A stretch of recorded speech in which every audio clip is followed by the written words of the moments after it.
So our task here is to talk about whatever it is that we want to talk about in terms of day 4, Amber, day 4.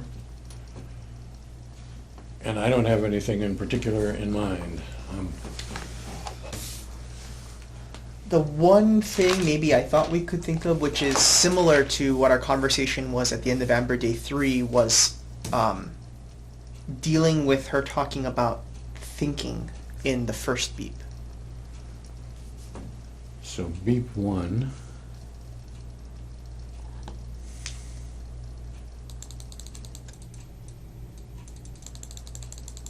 Starts at 1:55 according to my notes. The thing that I'm interested at least in looking at or talking about, thinking about is, you know, the last time that we met, we were talking about the importance of aiming at the phenomena, going towards the phenomena.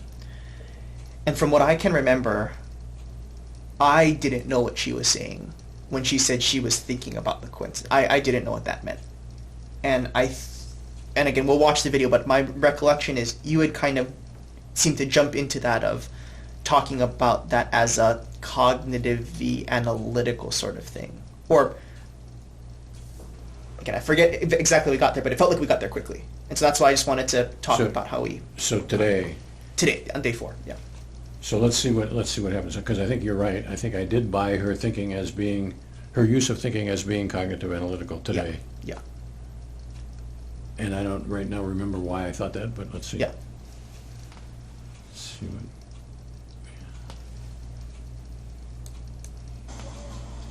Oh, okay. So for the first beep, so this is kind of like the setting. I was watching a show on my iPad, and it's like a live stream, so, you know, I can't like rewind it. So, but it was a commercial, so I wasn't really paying attention to what was on the screen. But I was sitting kind of like, my posture wasn't the best. And I was like stretching my neck, and right before the beep went off, I was thinking about a conversation I had the day before about neck position, because my friend had like raised the computer screens. He only raised, like, it's a dual monitor computer. He raised one screen, and he said, "Oh, I always raise it because it's better for your neck." And I was thinking about that, and I was like, how funny, because now my neck hurts today. But yeah, I was just thinking about that conversation when the beep went off. But I wasn't thinking any specific words or anything like that. I was just thinking about, like, how we had just had that conversation the day before, and here I am. So that's her opening salvo, I think. Yeah. And I would say about my own experience, I don't know what she's talking about as far as thinking is concerned. Right. So I have heard her say, I'm thinking about this, and I don't yet know what that means. Yeah. And I think I'm pretty pure in that regard. I'd be happy to have it turn out to be cognitive. I'd be happy to have it turn out to be affective. Where it ends up being visual partially, right? I mean, that was something that, again, that was more just what I remember is my reaction was like, how do we get, like, I was sort of surprised by that. Not in a way that I was, you know, like, it hadn't popped up before, which is where I was like, the thinking before, I was like, gee, like, we got from the cognitive-y thing, and then that veered into a both cognitive-y and visualization sort of thing, and that just was a... Yeah, it'll be interesting Yeah. to reflect on how we got to that, because I was somewhat surprised. I was surprised. I mean, I just remember being like, oh, okay. Yeah. So we're in agreement. But yeah, I don't know what... So far we don't know what we're talking about. Yeah. So is this to say I'm not directly recalling the conversation, but I'm thinking about the Yes. coincidence between the conversation and today? Yeah. So the thought process is about the coincidence, not the conversation directly. Is that right? Yes, yes. Okay. And and you haven't used the word coincidence, that's my word, but I'm gathering that's what... Yeah, it was kind of, yeah. I wouldn't say the word coincidence to me was present, but that was kind of the mood. It was kind of like, oh, that's coincidental that we just had that situation, and then here I am with neck. I still don't know what she's talking about. I agree. Okay. And I think I have used the word thinking and thought process twice now, I think. Thinking once, thought once. At least once, I know that for sure. Yeah. And I would say I have used her words. Both of those times I'm thinking I've used her words. I'm not yet pushing her in the direction of a cognitive experience at all, I don't think. I worry a little bit because I use thought process. Thought process may edge her a little bit in the cognitive direction. And, feel free to correct me if I'm wrong here, but my understanding was that, like, what was going on, at least when you had talked to her, right, was to establish, like, is this about the thing that happened before somehow, whether that's a memory or a seeing or whatever, or is this more a recognition of that, as trying to just get into figuring out what the ballpark is that we're working within? As a general rule, I think it's a good idea to know what it is you're talking about before you try to talk about it. And when you talk about describe, before you start to describe it?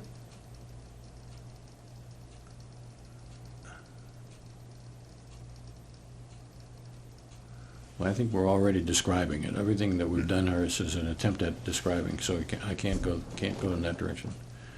But what my line of questioning was about the coincidence was I thought that we had left that somewhat ambiguous. She started out by saying, I was thinking about yesterday's conversation, Right. which would have been my attention is aimed at yesterday. Right. Or I'm thinking about how it's interesting that I've got a feeling in my neck and we were talking about neck, in which case that would be about today. Right? Yeah. And so I was trying to clarify that, trying to get us to clarify that in her parlance, her vernacular, before I tried to describe what was going on in the experience. And I think that's in general a good idea. To get us aimed at the phenomenon before we've tried to be at all discriminating about it. Let's get us both aimed at the same phenomenon, which is what I think I would try Right, to do. yeah.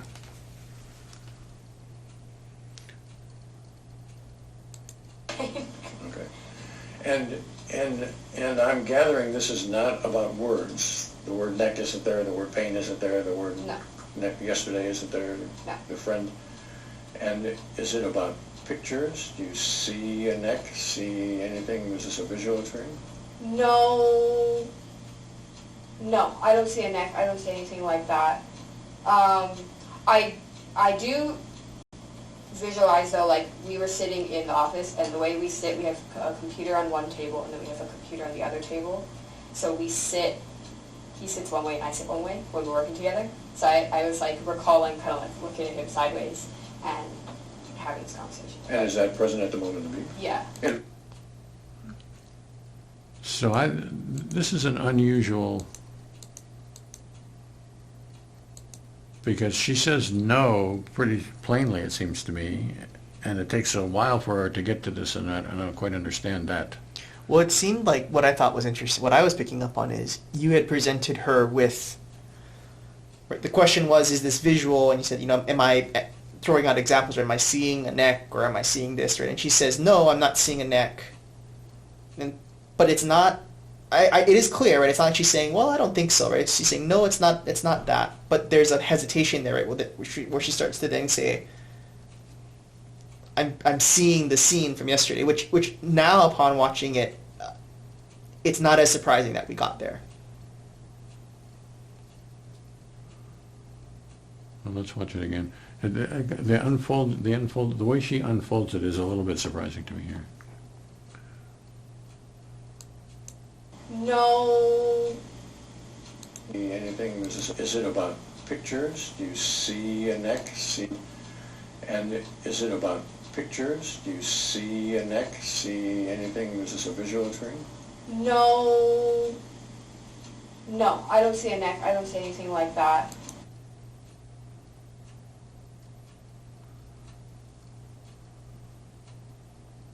So I'm not following the sequence of her actions, I guess I'm saying here.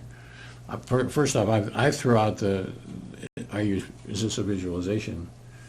I didn't expect there to be a visualization. It wasn't like I was predicting there would be a visualization. That was just one of many possibilities that Right. I could have thrown out there. And I'm imagining, right, part of that was just to leave it open, right? We're not getting stuck in the Right. analytical realm. Exactly. But then, is this visual, do you see a neck or anything? That, I'm still in the, General- broad strokes, right? Like, Yeah. are you seeing anything, period? and she says no, and then she gets quizzical looking, and then says no again, but then later comes in with yes. And so that's, I don't know exactly what to make of that. Is this a visual experience? No, no, I don't see a neck. I don't see anything like that. I do visualize though, like we were sitting in the office, and the way we sit, we have a computer on one table, and then we have a computer on the other table. So we sit. He sits one way, and I sit one way when we're working together. So I was like recalling, kind of like looking at him sideways and having this conversation. And is that present at the moment of the beep? Yeah. And so there's a visualization of the scene? Yeah, the scene in which the conversation took place, and that was accompanied by like the tension in my neck because I was like stretching it so I could feel the tension. But I would say neither was more present than the other. They were both kind of like barely. They weren't like one. It's not like one was super clear, the other was super clear. It was just kind of like they were both kind of there, but it was kind of like fuzzy. So there are three things ongoing at this particular moment, is that right? Yeah. So what I've got by three is I'm thinking about the coincidence or whatever. That's a thought process Yeah. that doesn't have any words in it. No. At the same time, I visualize, I innerly see the place where this conversation took place. Yeah. And at the same time, I feel something in my neck. Yeah, the tension. There, and these were all kind of like.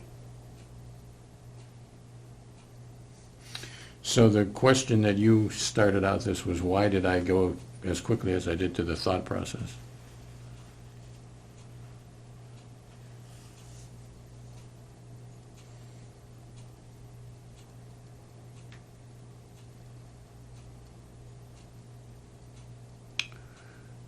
And my reflection on that is that I think I'm still using her vernacular. I'm still willing to change what that first, and so I'm going to have to figure that out. It's not like I have decided this is cognitive. What I've decided is that she says I've got a thought process and I've got a visual process and I've got a neck issue, and those are three things. Right. Whether I have wittingly or unwittingly nudged her in the direction of cognition, I think you could wonder about. One could wonder about that. We'll have to see what. I mean, I think what's also interesting is this now, I mean, it's been consistent. I think every day we've sampled, right? We've had some kind of beep like this, right? Where it's a thinking, whether you call it unsymbolized thinking or what, but there's something there, right? Where there's some that are cognitive analytically, not with any words, and there's ones where it's pretty unambiguous. There are words present. It's these words. I'm speaking them, or I'm producing them, or something like that. Right. I think we are establishing that it's going to be harder to push Amber off the track, because I think we have established there's a difference between thinking and feeling and speaking and whatever.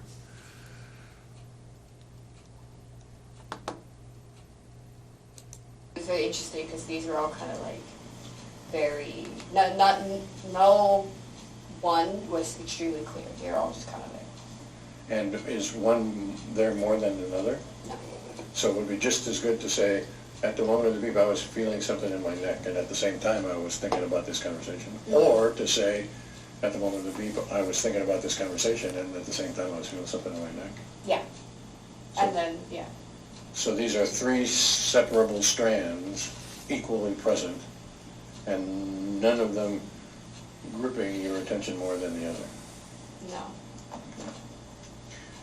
And so while we're on the topic of the visualization, tell me exactly what you see. I see. It's like from my perspective, what I would be seeing. So it was him sitting in the room that we work in together. We had been working together the day before, and he was sitting at a computer on a desk.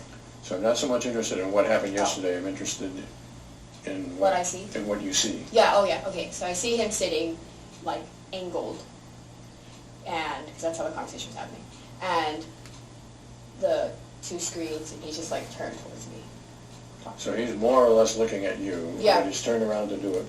Yeah, he's turned away from the computer. And does this seem like a motion, like a moving scene, or is this like No. a picture of the It's like it's just like yeah, there's a nothing frame out of a happening. video or something like that? Yeah, and it's not like anything in it was clear. It was just like, I could see that, and it was my understanding of that was what it was. Okay. Like, if I had to draw it for you, you probably have no idea what it looked like, if that makes sense. So it was a seeing, not just a knowing of what the geometry is. No, yeah, it was a seeing, but it wasn't a very clear seeing. Okay.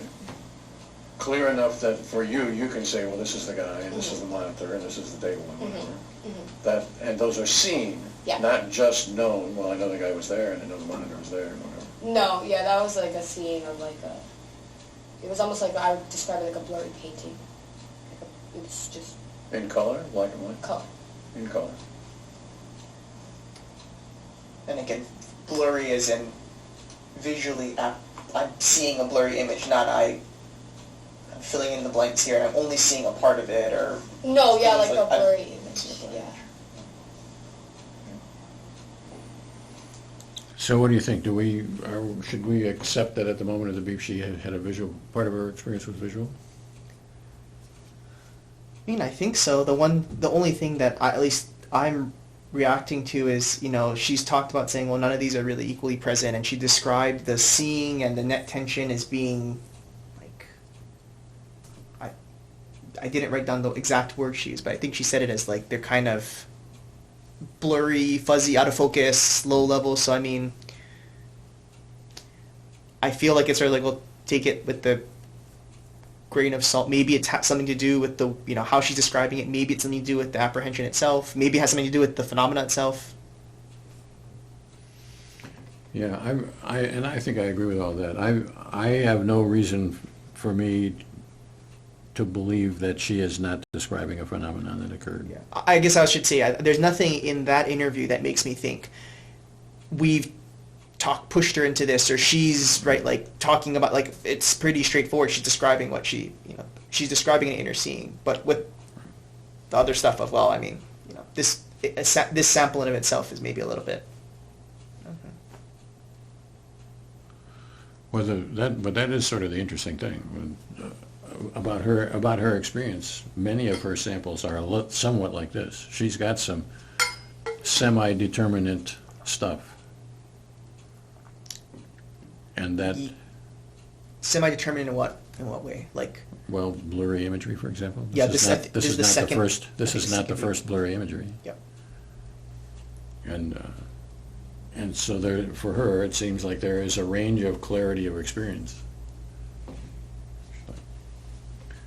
The whatever was the one that she was talking to herself, that was a good left turn. That would seem pretty darn clear. Yeah, yeah. And so she it's not like she is characterologically or whatever opposed to saying that something is clear. When it's clear, she seems pretty clear about it. So it seems like her experience is not 100% clear all the time. Yeah. Or even like the words, right? The fifth beat, the Jasmine video or something like Yeah. that. Right? Well, maybe a little bit less so that, but definitely these first two beeps, I think, are. Yeah. But I think that's interesting, and I think psychology doesn't know much about that. I think most of the time people think, you think about psychotherapy, people are saying, well, you're talking to yourself clearly, what are you saying to yourself? It's not like there's a room in that conversation for, well, I just wasn't very clear about, my experience wasn't clear. There is, well, that might be a separate conversation for another day, but recently I've been having a lot of therapy cases that we're finding CBTs not being, helpful, and that I've always had qualms about some of the assumptions within CBT, as in any therapy kind of modality. But I definitely think the rigidness that CBT has about the expectation, right, that these are very clearly formed thoughts, and you can challenge these thoughts and reframe them, I think it does not apply to everyone out there. Is what clarified for I everyone. think that's probably true. Whether or not that's experience, that's yet to be determined. But And then at the same time, with more or less equal prominence, I feel the pain in my neck, stretching, compression or whatever in my neck. Yeah, just like a slight tension, slight stretch kind of feeling. And you're pointing to this side of my neck, is that? Yeah, it's like, it was like, well, yeah, it was like the back kind of area. And is that clear? So this is a sensory apprehension of tension in my neck. Mm-hmm. Is that right? And that brought on the very blurry, very low quality image. Okay. And is the feeling in my neck blurry and low quality, or is it, I feel a clear No, tension? I would say low quality as well. And then the remembering of the conversation while the visualization was happening, that was also very low quality too. Like, because there's so many things happening, it just felt like all of it was very low quality. Like none really stood out, but they were all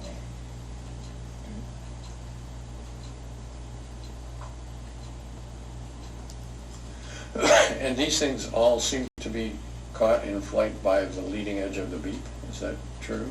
Yeah, like the beep kind of distracted me from all of that stuff.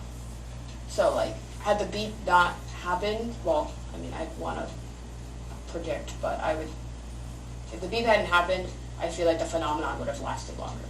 But because the beep happened, it kind of all stopped, and I was like, oh. But what my question is about I'm asking whether you're confident that these were all present simultaneously at the moment. Oh, yes. So if we could somehow take a mental snapshot, we would see these three aspects. Yes. I think I'm good.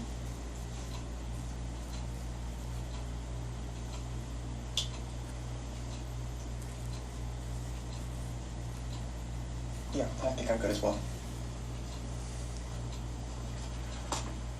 Okay, number two.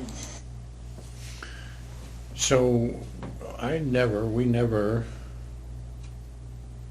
are particularly critical of the thinking aspect of this beep.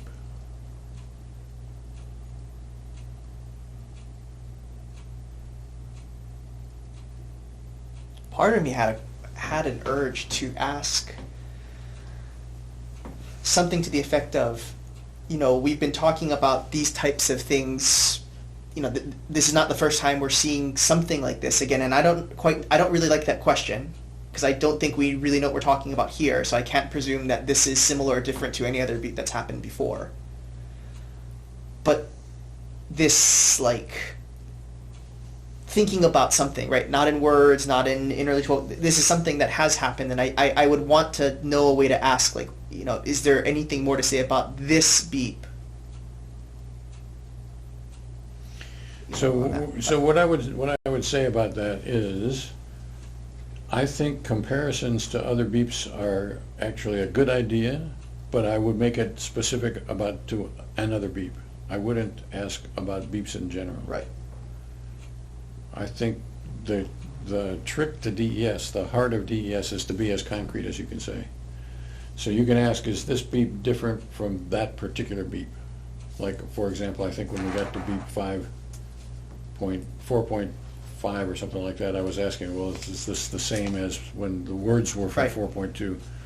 Those were two specific instances that I was juxtaposing against each other. I think that is a way of finding clarity. Right, like we could have easily asked in 4.2, you're saying here, right, these words are present. Were the words present there in 4.1? Right, not that I would ask that question specifically, but something to that effect, though, right? Of I mean, words are but- present here, but the words aren't present here, correct? Right. Yeah, I think you could have asked that. Would have been fine. Maybe even in fact we did ask it. I don't know, I don't think we did. but we could have. Right, and that's the thing I was hesitating on, or why I hadn't asked, was because part of me knew, I'm like, that's not a good question, right? Like just asking in general here. But it was that spirit of wanting to compare, basically, right? Saying like, we've encountered this before. You know, is there anything? What, if anything, is there more to say about this today? About this beep? When you say you're thinking, it's not in words. You're not speaking it. You're not hearing it. Is there something else we can say about this, that of how that is present? Is the best way I can articulate my thoughts now on it. But Well, it seems to me that if you ask that, I don't see why you have to begin that with, we've seen this before. It seems like you could, if that's what you were interested, you could have asked, how is it is there similar to anything- 3.6 or is there anything something? more to, well, as a general rule, is there anything more to be said about this? So what we've said so far is that there's a thinking would, can you say more about that? That would be about this particular beep. We've encountered this before without being specific about it, I think is risky. Mm-hmm. Because it invites a collusion where you think you're talking about one thing and she thinks she's talking about something else, and you don't get it straightened out. Right. The virtue of specificity is that it sharpens the conversation, whereas generalities always dull the conversation.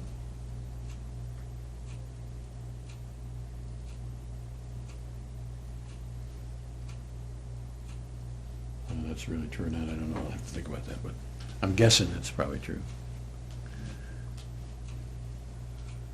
Well, the hard part about that too, right, in the context of these interviews, is it's there is an art, I think, right, to asking someone again and again, like, how is this present to you, without sounding critical or without, right, like, without explicitly or implicitly implying that, you know, you're messing this up, or I'm not, you know, whatever. So I think that's true. I think the art of it is to be genuinely interested in it. If you're genuinely interested in it, I think people will get that. I think people know genuineness when they see it. Right, as opposed to, I have on my checklist, we have to talk about words, and you haven't told me about words yet, so let's talk about words, right? She did inquire after we were all done with the taping today. She did say something about, do people use their own language, and you could interpret that as being worried. I'm worried that I've been using my own language and you haven't been able to understand that. She might have meant that. And I think my answer to her question was, everybody uses their own words. So I guess I took her question as being, I'm worried about whether I'm doing a good job here. And I was trying to be genuinely on her side. Everybody uses their own words. It's my job to try to figure out what those words mean. How much of the words you use are dictionary words, and how much are shared colloquial words, and how much are your own private idiosyncratic words. That's what DES is about, I think. Mm-hmm. And I think we take that seriously, and I think we are in the process of trying to get Amber to take that seriously. I think she's doing it.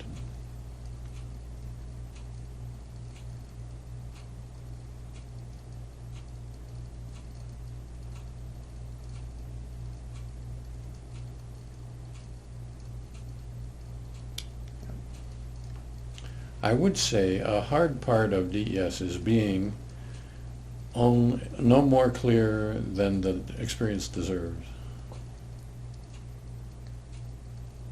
That makes me think of emotions. Like Emotions are terrible. That's like the laughing, right? I mean, that's where it's. We start out with, right. This isn't. At least from it was like I mean,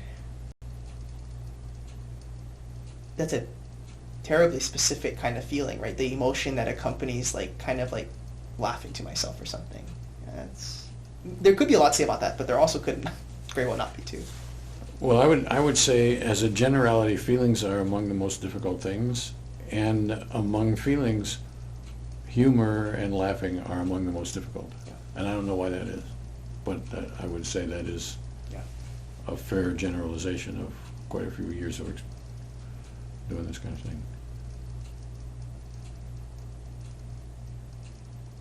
There was an element to that beat.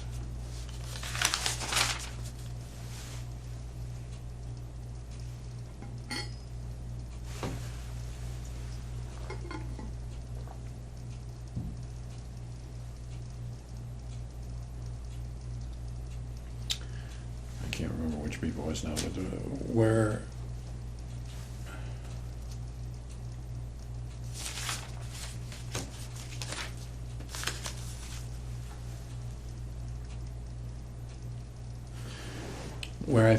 I thought being very specific about time was the way that would.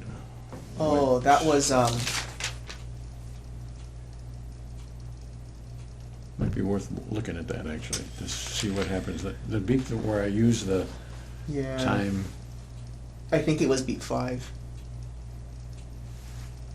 I think.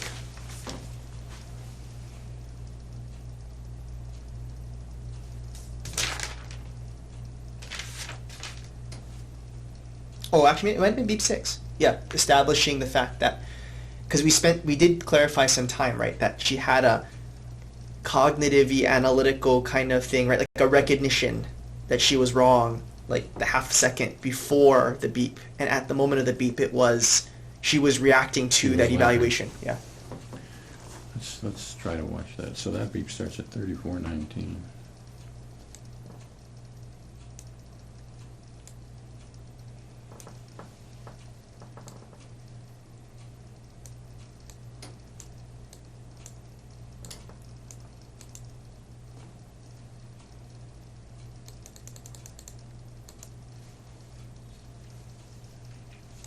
And beep 6. Okay.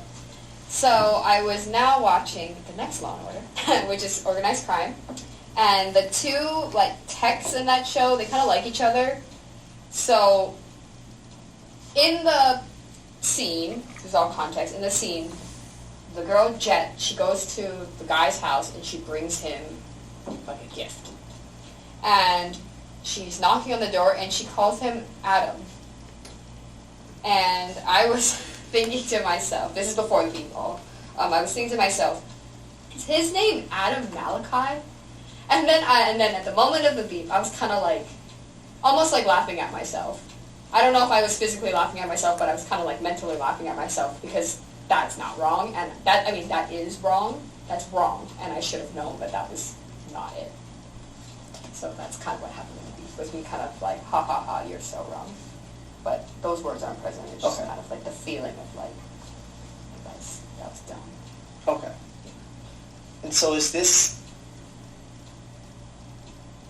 more like a cognitive analytical sort of deal, maybe similar to the last beep, or is this like a feeling? So this is, my reaction now is relevant to the conversation where we started today.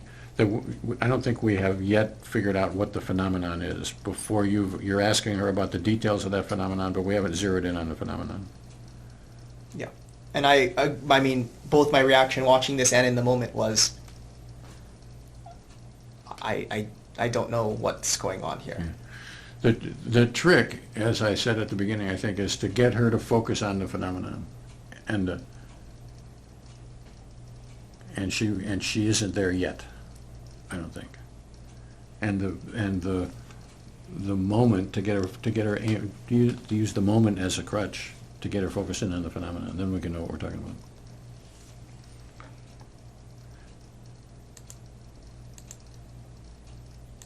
More like cognitive. So that's a question that I think is ahead of time. Later on, we're going to want to answer that question, but we can't answer that question until we know what we're talking Right. about. And when you say and know what we're talking about in the sense of,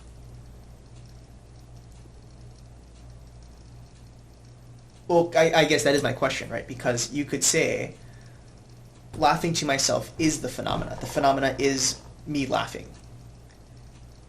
And she's already said, well, And she sounded actually, now that we're listening to it again, pretty careful about saying, here's the context, I'm watching the show, I had thought something to myself before the beep, but at the moment of the beep, I'm laughing to myself.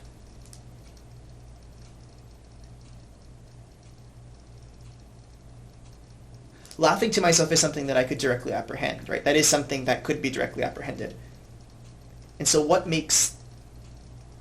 how can we get to phenomena better from there, is my question, I guess. Because thinking I can see, right? Thinking isn't really even a phenomena, right? I mean, that can refer to anything. There's still that window of, there's still quite a bit of actually like uncertainty with what she said. But I took her to be saying, this is more a reaction than it is a thought. Well, I take that back. She's at least differentiated the timeline of what's happened.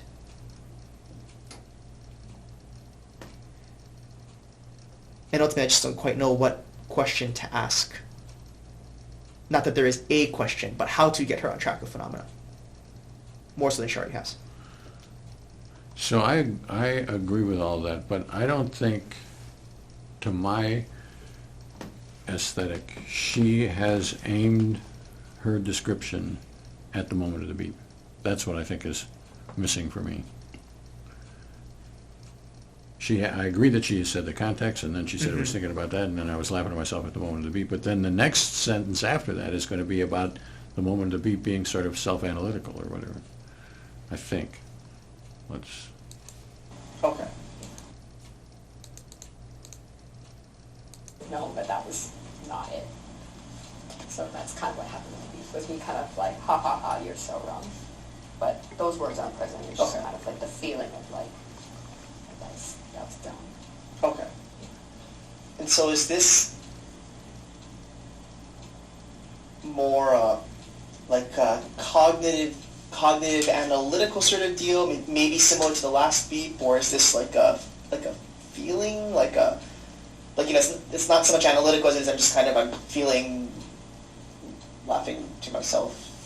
So I think that's a fair question. My intention was to get in, again, thinking, right, just in the broadest strokes, like, I mean, what is this? Like, because I can say I'm laughing to myself, meaning I'm being self-critical in an analytical sort of way, right? Or I can be saying that as it's a emotion, or it's a physical sensation, or but I didn't quite know what to make of the laughing to myself.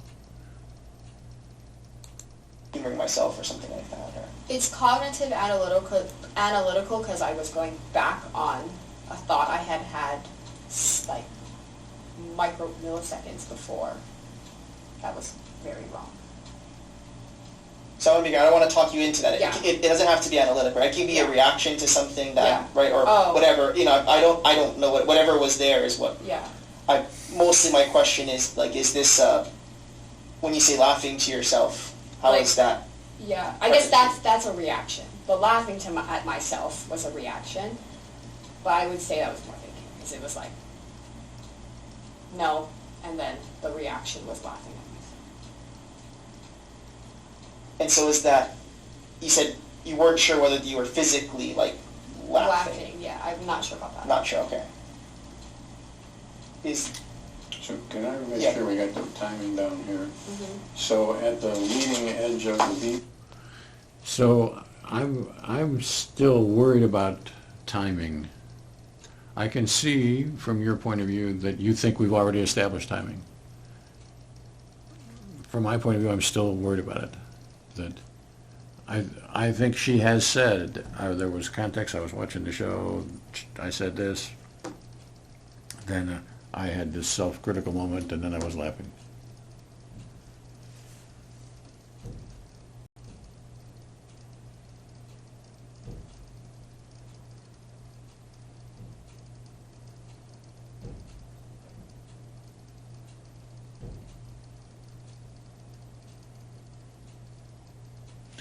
And I'm,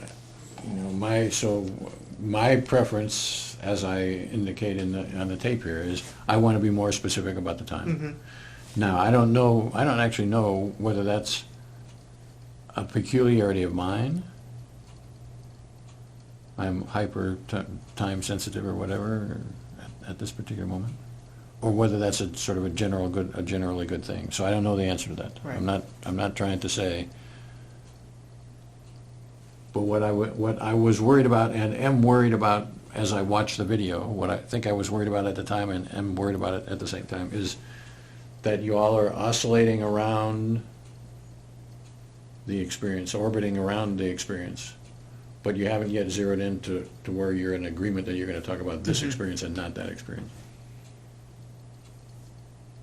And I think, rightly or wrongly, but I think that when you agree that what's actually happening at the moment of the beep, then you can both aim all of your horsepower at that, as opposed to a little bit of context, a little bit of explanation. And I can see why that, I mean, I do think it was, for whatever reason, however it happened, I mean, it dawned on me at some point in this interview after we had clarified what was at the moment of the beep, that it struck me to ask, like, is this about laughing or is this about affect?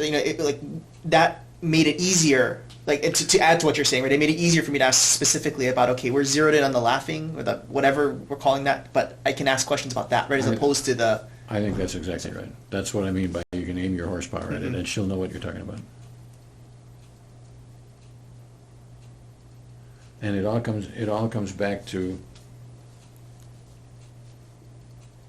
being as specific as we can about things in general, but about the time.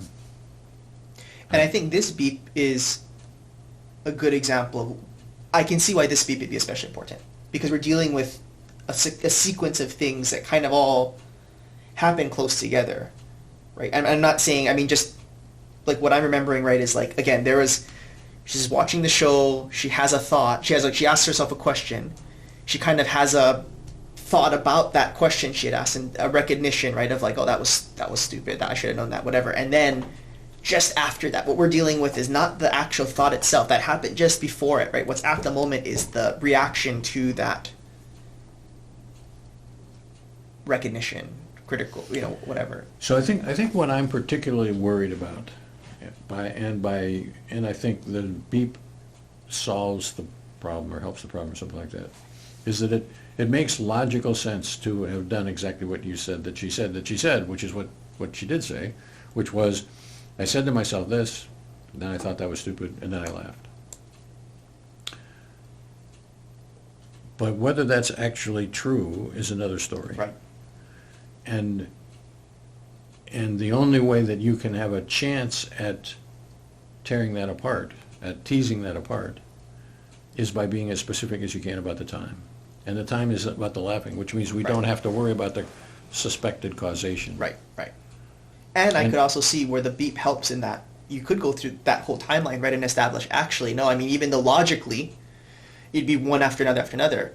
Maybe the thought is somehow still present, right, and I'm laughing simultaneously, but both are there, right? I mean, you could see stuff like that come up too, right? You can't presume that it has to follow the logical sequence. But if you talk about it and lay it out, right, like, here's what we've established is sort of what's going on, and let's kind of figure out, right, at that moment, what's present. It wouldn't surprise me if there was no self-analytical thought. She said that to herself maybe, and then she laughed. And you don't, the self-monitoring, well, that was stupid, I should have known better, whatever, that's a plausible overlay over the experiential pattern. And I'm not claiming that there is no thought. What I'm claiming is I don't think we can figure that out.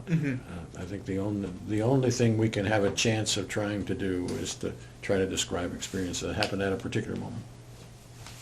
And if the particular moment was in the intervening thought, great, let's talk about the intervening thought. Yeah. But if the particular moment was in the laughter, then let's try to get at the laughter, and not worry about the causation sequence. Yeah.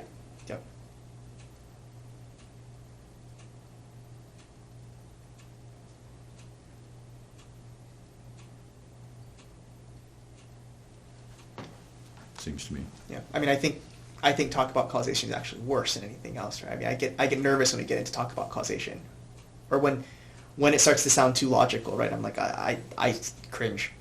People have a self-theory, have their self-theories about the way things work.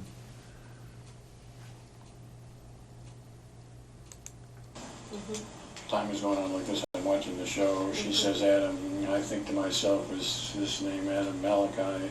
And the beep comes in here somewhere. What is the beep catch and play? Right? The beep catches like my reaction to my thought being wrong. And by my reaction, It's like the laughing at myself. so I say, is that Adam Malachi? And I laugh at myself, and the beep happens. Yeah.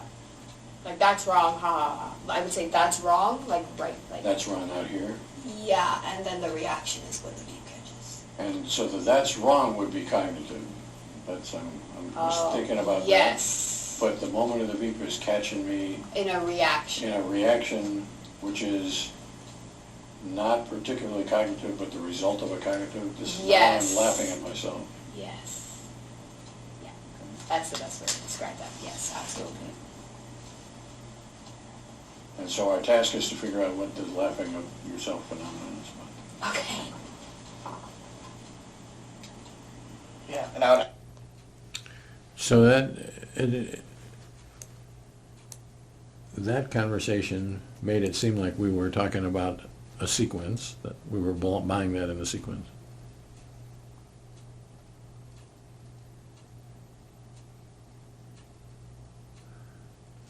And I think in reality, I'm not particularly buying the sequence. What I'm really trying to do is to get at what's at the moment. Right.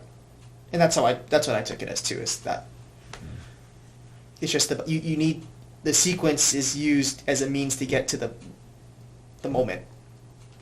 But that's all that really matters, is the moment. What led up to that is whatever.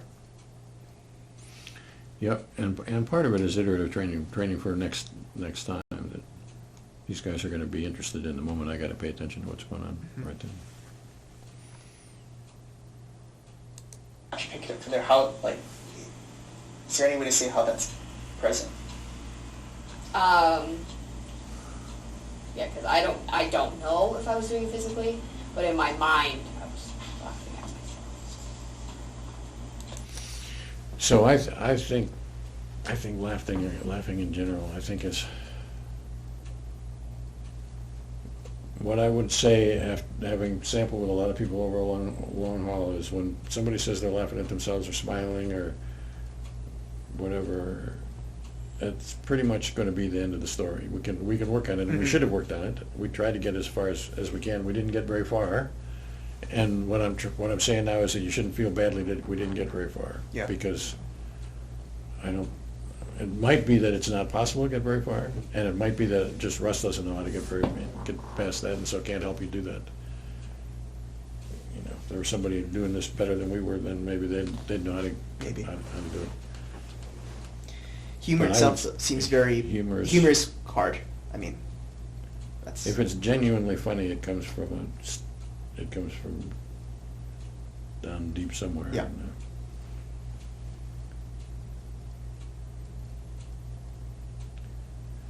So I would say we've probably talked about these beeps enough. Yeah. You've got a place to be. Yeah.